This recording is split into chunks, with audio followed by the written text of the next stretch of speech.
So it started like this. I came into work one day and everyone was looking at me funny. Funnier than normal. I noticed this photocopy on the wall, tacked up there by my former assistant. A friend of mine, Alka, had seen this picture of Johnny Depp at the Venice Film Festival and thought he looked a little like me. I, of course, protested loudly. It was just the glasses, the fact that I hadn't got a haircut recently. I never wore funny hats like that. What was that hanging off his neck? Etc., etc. But after a while, I sort of thought they had a point. A couple of weeks later, we had a costume party coming up, and for a laugh, I dressed up like Depp. My wife drew a tattoo on my arm. I'd followed Depp's career with interest for a long while. He'd been in classics like Benny and June, Nightmare on Elm Street 1, Fear and Loathing in Las Vegas, and Cry Baby. I considered him a very underrated actor. He'd even directed a film called The Brave, which I'd never been able to find. There were some weird parallels between us, like we'd both been in bands that had never really gone anywhere.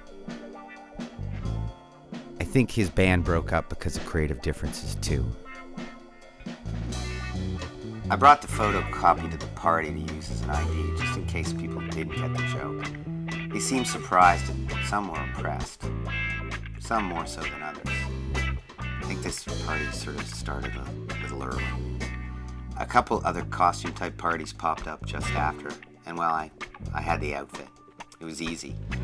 Some of them weren't exactly costume parties, but I think people really appreciated the fact that I got into the effort to dress up. I can't believe he's pulling that photocopy out again.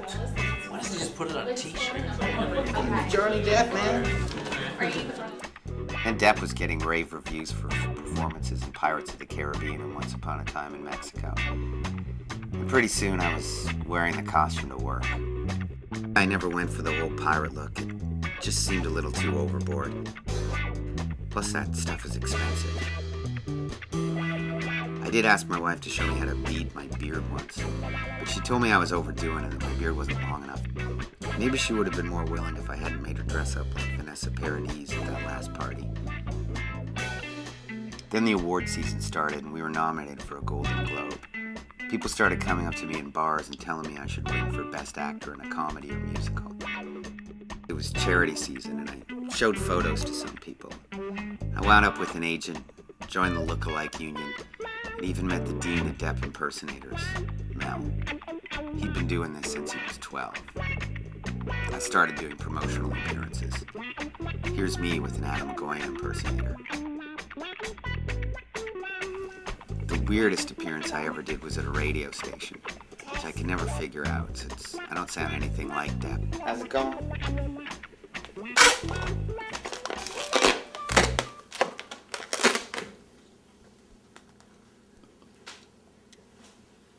You're not much of a pirate. I still get paid, right? It probably helped that we'd been nominated for the Best Actor Oscar for Pirates. Anyway, it was a good way to make extra cash, and now I was getting a little caught up in the whole thing. People started calling me JD. Actually, I kind of asked them to call me JD. When we were at the Golden Globes, I have to say the resemblance was kind of startling. And I started to ape his behavior. Spending more time with my lady. I even learned how to smoke pot, though I didn't take to it as much as I thought I would. Hell, I even went down to the Oscars to show some emotional support for us. I think you can see me there. But that's when I got the biggest shock. Depp had cut his hair, cleaned up, sold out really. I didn't look like him at all anymore. And that should have been the end of it. Then Secret Window came out. I've always had a fondness for tubes.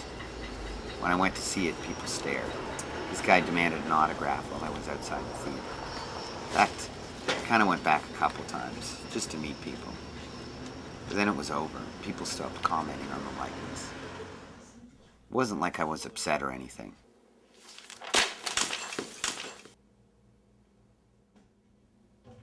Actors are just way too vain, ultimately. Maybe it's just a mistake to let your self-esteem rest on your looks. Or at least rest on someone whose looks might change without any warning whatsoever.